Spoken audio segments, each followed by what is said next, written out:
سال 1920 first world war ختم ہو چکی۔ صدیوں سے عرب دنیا کی محافظ سلطنت عثمانیہ ٹوٹ کر بکھر چکی اور اب دمشق ایک نئے فاتح کے قدموں تلے تھا، فرانس کے پیروں کے بالکل نیچے۔ فرینچ فوج کے کمانڈر نے شہر پر قبضہ کرنے کے بعد پہلا حکم یہ دیا کہ مجھے ایک مزار پر لے چلو۔ شہر کے مرکز میں اموی مسجد کے دامن میں موجود یہ چھوٹا سا مزار، جس میں جنرل نے اپنے فوجی غرور اور تکبر کے ساتھ قبر کو ٹھوکر ماری اور وہ الفاظ ادا کیے جو تاریخ کے سینے میں خنجر کی طرح تھے: اٹھو، ہم واپس آ گئے ہیں۔ میری یہاں موجودگی بتاتی ہے کہ صلیب نے ہلال کو شکست دے دی ہے۔ یہ قبر 700 سال سے زیادہ پرانی تھی۔ آخر اس میں کون دفن تھا جو یورپ کے اس فاتح جنرل کے دماغ پر سوار تھا اور جیت کا میسج وہ سب سے پہلے اسی کو دینا چاہتا تھا؟ وہ کون تھا کہ 7 صدیاں گزرنے کے بعد بھی دنیا کی بڑی طاقتیں اس کے نام سے خوف کھاتی تھیں اور اس کی قبر پر آ کر اپنی فتح کا اعلان کرتی تھیں؟ آج کی کہانی ہے اسی صاحب قبر کے بارے میں، وہ کہ جس نے ایک بکھری ہوئی امت کو جوڑا، جس نے تاریخ کا دھارا پلٹا، جس نے بیت المقدس فتح کیا۔ الملک الناصر ابو المظفر صلاح الدین والدنیا یوسف ابن ایوب، جسے ہم اور آپ آج جانتے ہیں صلاح الدین ایوبی کے نام سے۔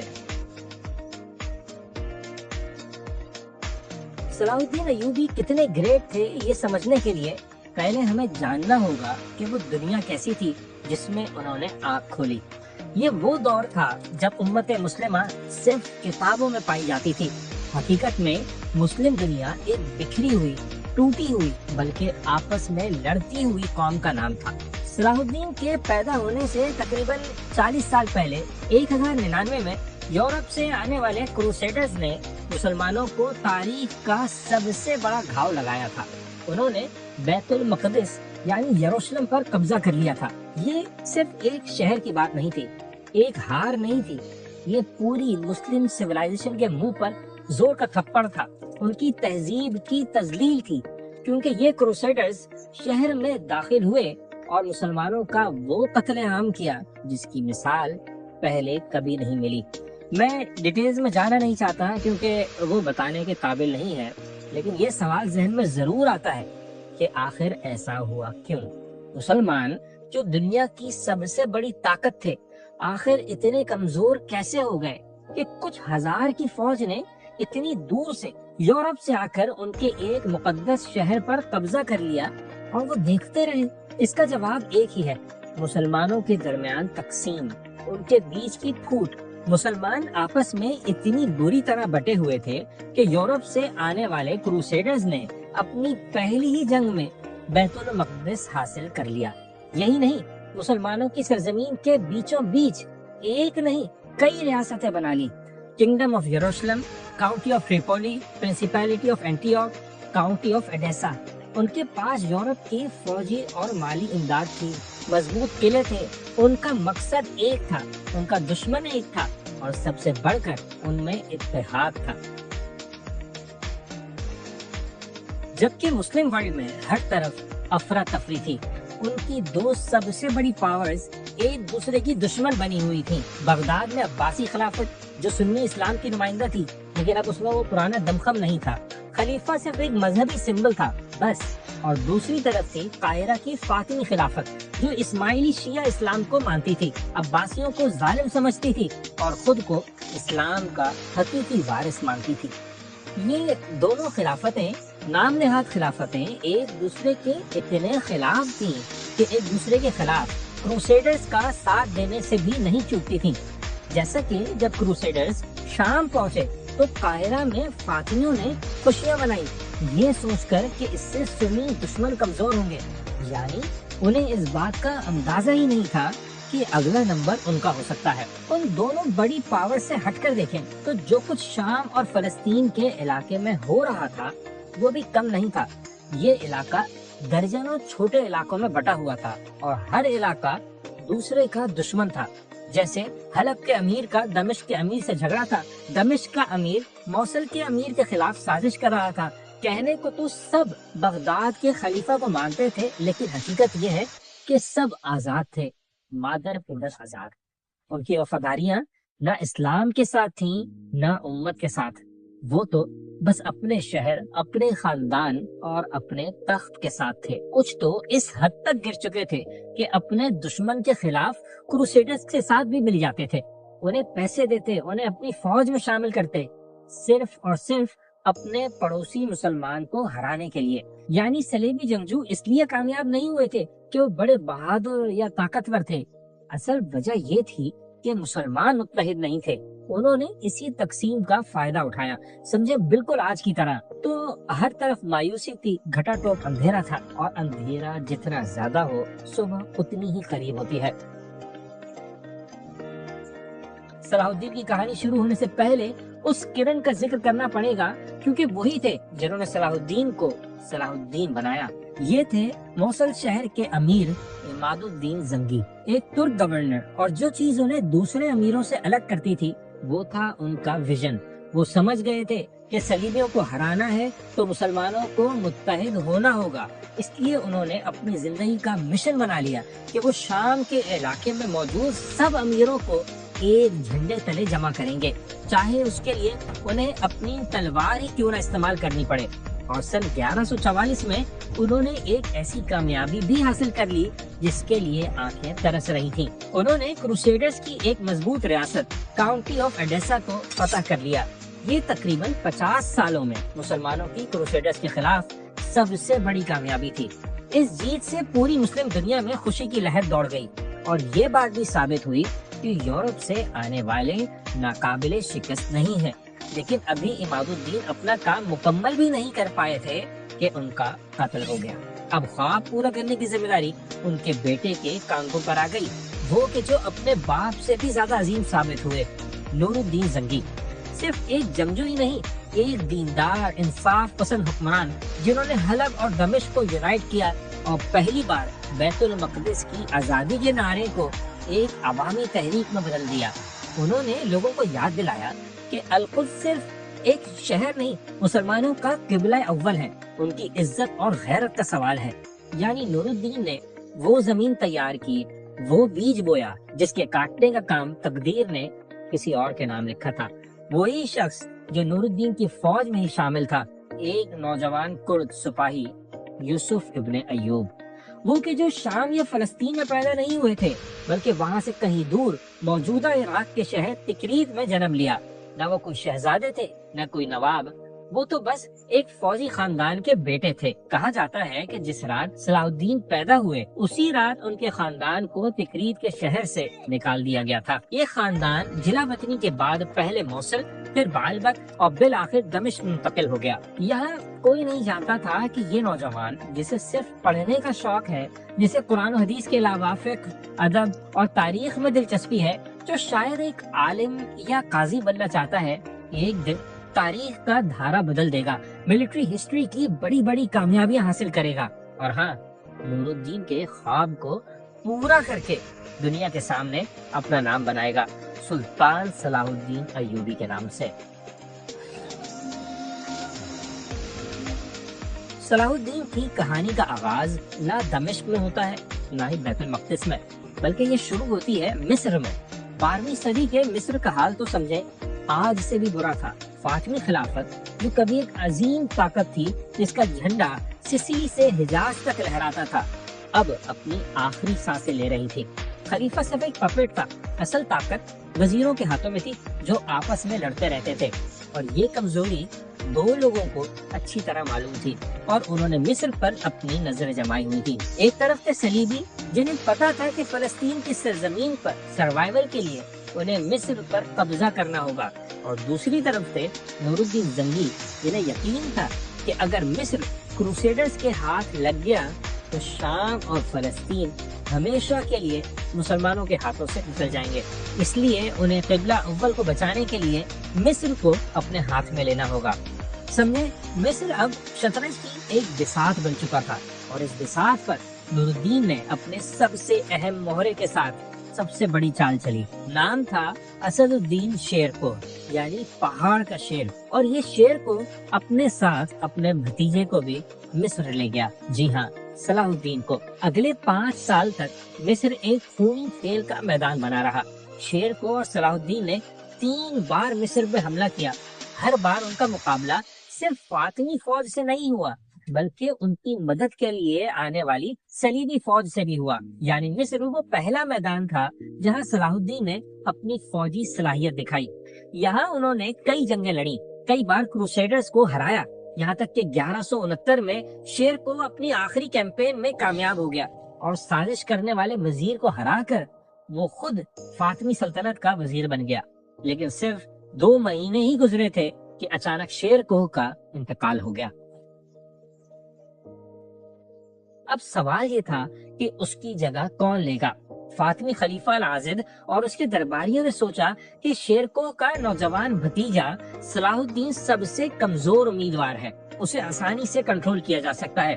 یہ ان کی زندگی کی سب سے بڑی غلطی ثابت ہوئی، کیونکہ صلاح الدین کے عروج کا سفر یہیں سے شروع ہوا، 31 سال کی عمر میں مصر کے وزیر کی حیثیت سے۔ سمجھے، وہ مصر میں نور الدین زنگی کا نمائندہ تھا، اور یہ بہت ہی نازک اور خطرناک پوزیشن تھی۔ وہ اب 2 بندوں کے بیچ پھنس چکے تھے، ایک طرف دمشق میں سنی سلطان نور الدین زنگی جنہوں نے انہیں یہاں بھیجا تھا، اور دوسری طرف قاہرہ میں شیعہ فاطمی خلیفہ جن کے وہ سرکاری وزیر تھے۔ یہ دونوں حکمران ایک دوسرے کے دشمن تھے، اور صلاح الدین کو ان دونوں کے درمیان ایک ٹائٹ روپ پہ چلنا تھا، جہاں ایک غلط قدم کا مطلب تھا موت۔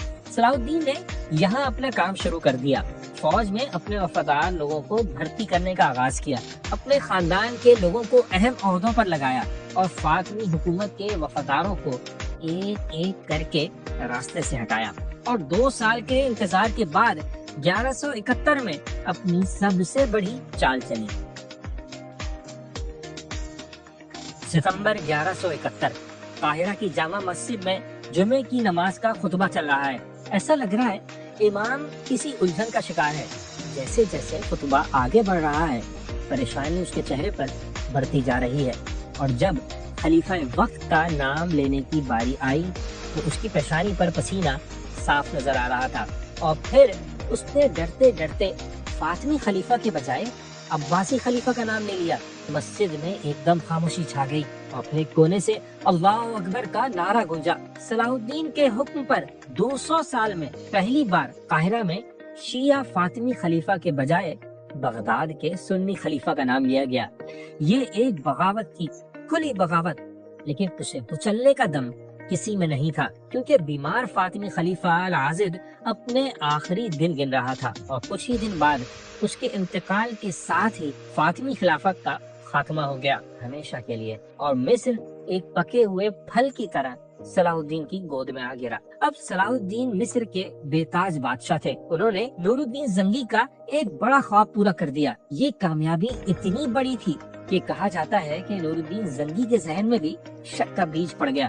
انہیں خوف لاحق ہو گیا تھا کہ اتنی بڑی کامیابی کے بعد، اتنا زیادہ طاقتور ہونے کے بعد، کہیں صلاح الدین انہی کے خلاف نہ ہو جائے۔ اور اس سے پہلے کہ یہ 2 عظیم مسلمان رہنما آپس میں ٹکراتے، 1174 میں نور الدین زنگی کی اچانک موت ہو گئی۔ مسلم دنیا میں ایک بار پھر افراتفری پھیل گئی، کیونکہ زنگی کے بعد تخت پر ان کا 11 سال کا بیٹا بیٹھا تھا۔ شام میں ایک مرتبہ پھر ٹوٹ پھوٹ کا عمل شروع ہو چکا تھا۔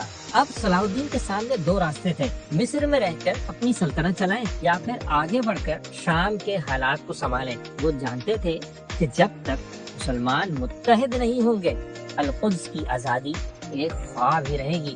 اس لیے انہوں نے فیصلہ کر لیا، ایک بہت ہی مشکل اور ان پاپولر ڈیسیجن لیا۔ انہوں نے شام کے خلاف جہاد کا اعلان کر دیا، یہ کہہ کر کہ نور الدین زنگی کا اصل وارث وہ ہے، اور ان کا مشن تھا تمام مسلمانوں کو ایک جھنڈے تلے جمع کرنا تاکہ ہم القدس کو آزاد کروا سکیں۔ اگلے 12 سال 1174 سے 1186 تک صلاح الدین نے اپنی ساری انرجی اور تمام طاقت صلیبیوں سے لڑنے میں نہیں، بلکہ شام، عراق اور اناطولیہ کے مسلمان امیروں کو جھکانے میں لگا دی۔ سمجھے، یہ صلاح الدین کی زندگی کا سب سے مشکل دور تھا۔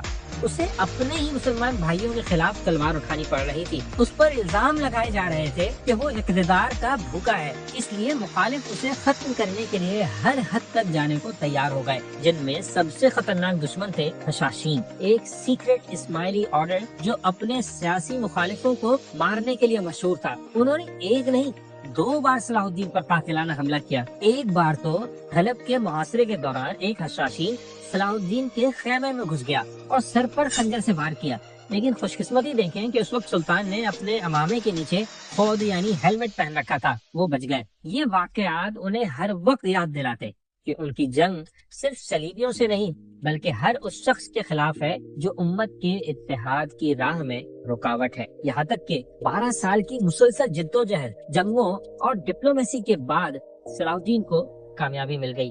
1186 تک انہوں نے مصر سے لے کر دمشق اور حلب تک ایک عظیم متحدہ مسلم سلطنت قائم کر لی۔ نور الدین زنگی کا خواب پورا ہو گیا۔ اب وقت آ چکا تھا صلیبیوں سے 88 سال کا حساب لینے کا وقت۔ 12 سال کی طویل اور تکلیف دہ جدوجہد کے بعد صلاح الدین نے آخرکار اپنا پہلا مقصد حاصل کر لیا تھا۔ مسلمان اب متحد تھے، اب صرف ایک ہی کام باقی تھا، وہ خواب جس کے لیے انہوں نے اپنی پوری زندگی وقف کر دی تھی، القدس کی آزادی۔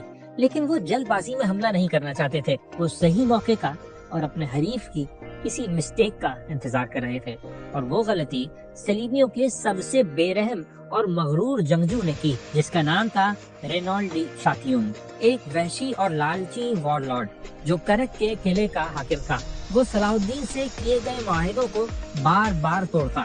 1187 میں ریڈ سی میں بحری جہاز بھیج کر حاجیوں کو لوٹا، پھر مدینے پر حملے کی کوشش کی جسے صلاح الدین کے بھائی نے ناکام بنایا، یہاں تک کہ 1187 میں اس نے سب سے بڑی حرکت کی، مصر سے دمشق جانے والے مسلمانوں کے ایک بہت بڑے تجارتی قافلے پر حملہ کر کے اسے روک لیا۔ اب جنگ تو ہونا ہی تھی۔ صلاح الدین نے پوری مسلم دنیا میں جہاد کا اعلان کر دیا اور اپنی فوج کو جمع کر لیا۔ صلاح الدین ایک بہادر جنگجو ہی نہیں تھا بلکہ ایک ذہین اسٹریٹجسٹ بھی تھا۔ وہ جانتا تھا کہ بھاری بھرکم لباس پہننے والی صلیبی فوج گرمی اور پیاس میں زیادہ دیر نہیں لڑ سکتی، اس لیے اس نے ایک ڈیڈلی ٹریپ بچھایا۔ اپنی فوج کے ایک چھوٹے سے حصے کو سی آف گیلیلی کے کنارے واقع شہر تبریا پر حملہ کرنے کے لیے بھیج دیا۔ اصل میں یہ ایک بیٹ تھی، یعنی صلیبی فوج کے سامنے چارہ ڈالا گیا تھا، اور جیسا صلاح الدین نے سوچا وہی ہوا۔ صلیبیوں کی متحدہ فوج اس جال میں پھنس گئی۔ اپنی ملکہ کے شہر کو بچانے کے لیے انہوں نے اپنی پوری فوج کو تبریا کی طرف بھیج دیا۔ یہ ایک سوسائڈل مشن تھا کیونکہ انہیں تبریا تک پہنچنے کے لیے ایک ایسے خشک علاقے سے گزرنا تھا جہاں پانی کا کوئی ذریعہ نہیں تھا، اور انہیں اندازہ نہیں تھا کہ صلاح الدین ایوبی کی فوج ہر طرف موجود ہے، ان کے پانی تک پہنچنے کے ہر راستے کو روکے ہوئے۔ 4 جولائی 1187 ہتین کی پہاڑیوں کے قریب صلیبی فوج مکمل طور پر صلاح الدین کے جال میں پھنس گئی۔ وہ پیاس سے مر رہے تھے، گرمی اور دھوئیں سے ان کا دم گھٹ رہا تھا، اور صلاح الدین کی فوج انہیں چاروں طرف سے گھیرے ہوئی تھی۔ یہ جنگ نہیں تھی، سمجھے ایک قتل عام تھا۔ شام تک پوری صلیبی فوج کا تقریباً صفایا ہو گیا۔ تاریخ میں پہلی بار صلیبیوں کی اتنی بڑی فوج ایک ہی دن میں تباہ ہوئی۔ یروشلم کے بادشاہ ڈی لیزونیا اور سینکڑوں بڑے نائٹس گرفتار کر لیے گئے، اور ان قیدیوں میں وہ بھی تھا جس کی صلاح الدین کو تلاش تھی، رینالڈ ڈی شاتیون۔ جنگ کے بعد صلاح الدین نے یروشلم کے بادشاہ کو عزت و احترام کے ساتھ اپنے خیمے میں بلایا اور اسے پینے کے لیے ٹھنڈا پانی پیش کیا، لیکن جب بادشاہ نے وہ پیالہ رینالڈ کو دینا چاہا تو صلاح الدین نے اسے روک دیا، کیونکہ اس زمانے میں بادشاہ کا کسی کو پانی دینے کا مطلب ہوتا تھا اسے جان کی امان ہے، جبکہ صلاح الدین نے قسم کھائی تھی کہ وہ رینالڈ کو نہیں چھوڑے گا۔ انہوں نے اس سے صاف صاف کہا، بادشاہ نے تمہیں پانی میری اجازت سے نہیں دیا، اس لیے تمہاری جان کو امان نہیں، اور پھر اپنی قسم پوری کرتے ہوئے رینالڈ کو وہیں ختم کر دیا۔ وہ لمحہ آ گیا جس نے انصاف کر دیا۔ ہتین کی کامیابی کے بعد اب راستہ بالکل صاف تھا۔ القدس کے دفاع کے لیے کروسیڈرز کے پاس اب کوئی بڑی فوج نہیں تھی، اور پھر 2 ہفتے کے محاصرے کے بعد 2 اکتوبر 1187 کو، ٹھیک اسی دن جب مسلمان شب معراج مناتے ہیں، یروشلم نے ہتھیار ڈال دیے۔ 88 سال بعد مسلمانوں کا قبلہ اول ایک بار پھر آزاد ہو گیا۔ شہر کے اندر مسیحی باشندے خوف سے کانپ رہے تھے۔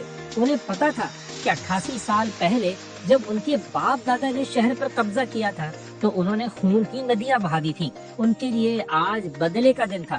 وہ قتل عام کا انتظار کر رہے تھے، لیکن صلاح الدین نے دنیا کو اسلام کا اصل چہرہ دکھایا۔ انہوں نے عام معافی کا اعلان کر دیا، حکم دیا کہ کسی بھی مسیحی شہری یا عبادت گاہ کو نقصان نہیں پہنچایا جائے گا۔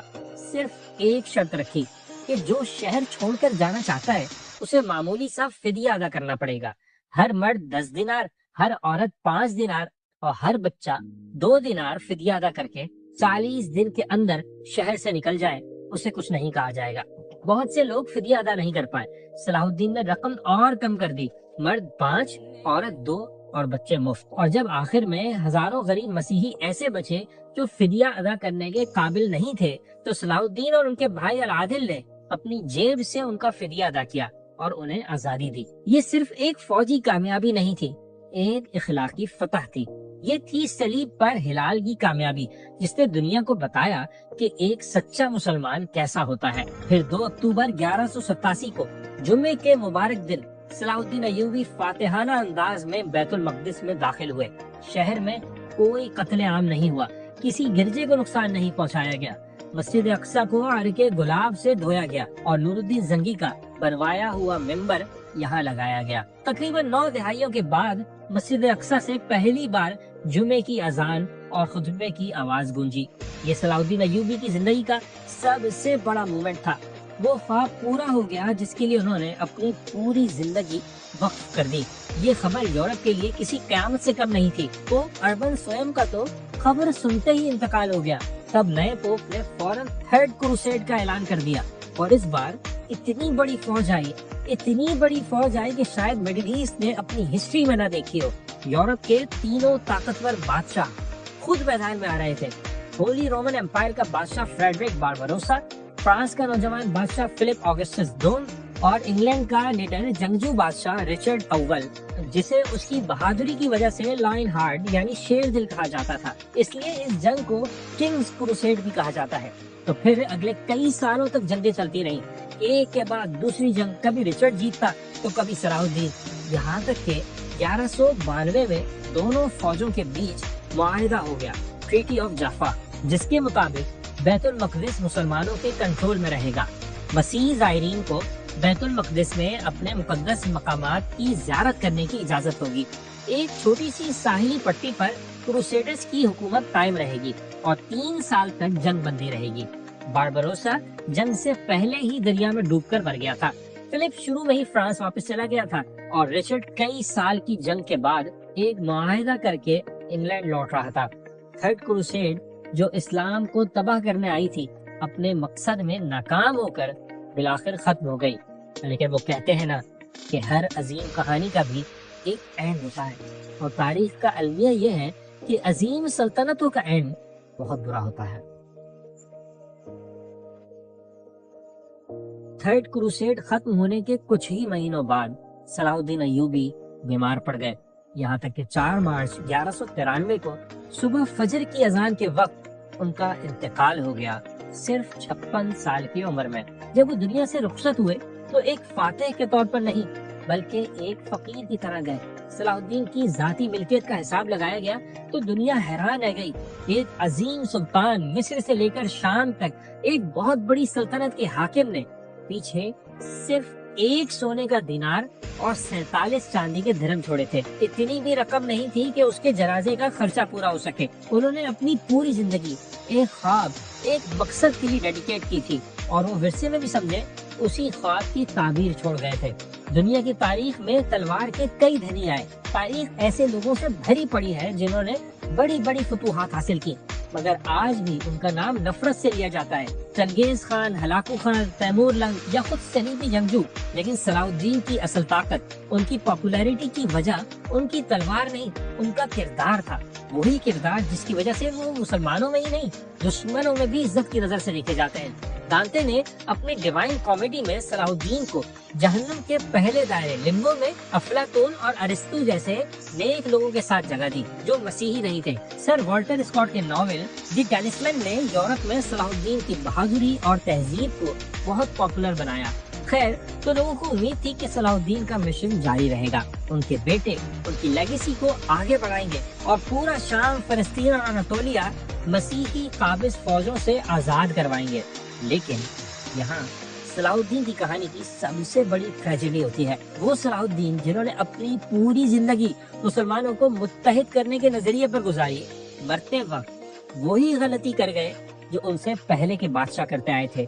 انہوں نے میرٹ پر کسی ایک سب سے قابل جانشین کو نہیں چنا، بلکہ بادشاہ کے موروثی نظام پر چلتے ہوئے اپنی عظیم متحدہ سلطنت کو اپنے 3 نا تجربہ کار بیٹوں میں تقسیم کر دیا۔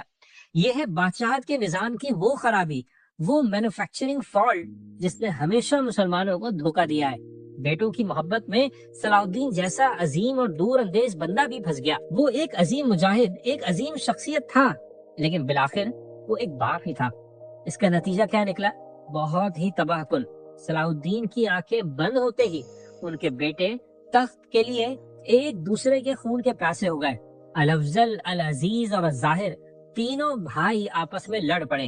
جس سلطنت کو صلاح الدین نے 20 سال کی مسلسل جدوجہد اور لا تعداد جنگوں سے جوڑا تھا، وہ کچھ ہی سالوں میں ان کے اپنے ہی بیٹوں کے ہاتھوں ٹکڑے ٹکڑے ہو گئی۔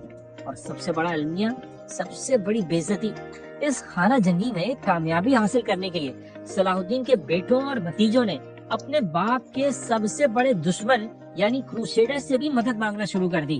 جس طاقت کو صلاح الدین نے گھٹنوں پر جھکا دیا تھا، اب خود ایوبی شہزادے اسے دوبارہ ریجن میں آنے کی دعوت دے رہے تھے۔ وہ خود صلیبیوں کو قلعے اور زمینیں پیش کر رہے تھے، صرف اپنے ہی بھائی کے خلاف جیت کے لیے۔ اس خانہ جنگی میں صلاح الدین کے بھائی العادل نے قدم آگے بڑھایا اور ایک ایک کر کے اپنے لڑاکو بھتیجے راستے سے ہٹا دیے اور خود سلطان بن گیا۔ ایوبی سلطنت وقتی طور پر تو بچ گئی، لیکن بات یہ ہے کہ اس کی روح مر چکی تھی۔ وہ عظیم مقصد، وہ جہاد کا جذبہ جو صلاح الدین کی اصل طاقت تھا، اب مکمل طور پر خاندانی سازشوں اور اقتدار کی حوث کی نظر ہو چکا تھا۔ اور پھر وہ ہوا جس کا تصور بھی نہیں کیا جا سکتا، وہ بات جو ہمارے ہاں عموماً تاریخ میں بتائی نہیں جاتی، یہ کہ 1229 میں صلاح الدین کی موت کے صرف 36 سال بعد ان کے اپنے بھتیجے سلطان الکامل نے 6 کروسیڈ میں ایک حیران کن معاہدہ کر لیا۔ انہوں نے بغیر کسی جنگ کے، بغیر خون کا کوئی قطرہ بہائے یروشلم صلیبیوں کے حوالے کر دیا۔ جس شہر کو آزاد کروانے کے لیے صلاح الدین نے اپنا سب کچھ داؤں پر لگا دیا، اب انہی کا خاندان مذاکرات کی میز پر اس شہر کو بیچ رہا تھا، صرف اور صرف اپنے ذاتی سیاسی مفادات کے لیے۔ یہ شہر 1244 میں ایک محاصرے کے بعد مسلمانوں نے دوبارہ فتح کیا اور 1917 میں برٹش آرمی کے داخل ہونے تک ہمیشہ مسلمانوں کے ہاتھ میں رہا۔ تو صلاح الدین کی لیگیسی ہمیں کیا سکھاتی ہے؟ یہ ہمیں سکھاتی ہے کہ ایک شخص چاہے وہ کتنا ہی عظیم، کتنا ہی مخلص کیوں نہ ہو، اکیلے تاریخ کا دھارا ہمیشہ کے لیے نہیں بدل سکتا۔ یہ لیگیسی ہمیں بتاتی ہے کہ جب تک نظام کو نہ بدلا جائے، صرف چہرے بدلنے سے کچھ نہیں ہوتا۔ صلاح الدین نے مسلمانوں کو ایک مقصد کے لیے متحد تو کیا، لیکن وہ اس بادشاہت کے موروثی نظام کو نہ بدل سکے، وہ نظام جو تقسیم، حسد اور خاندانی مفادات پر قائم تھا۔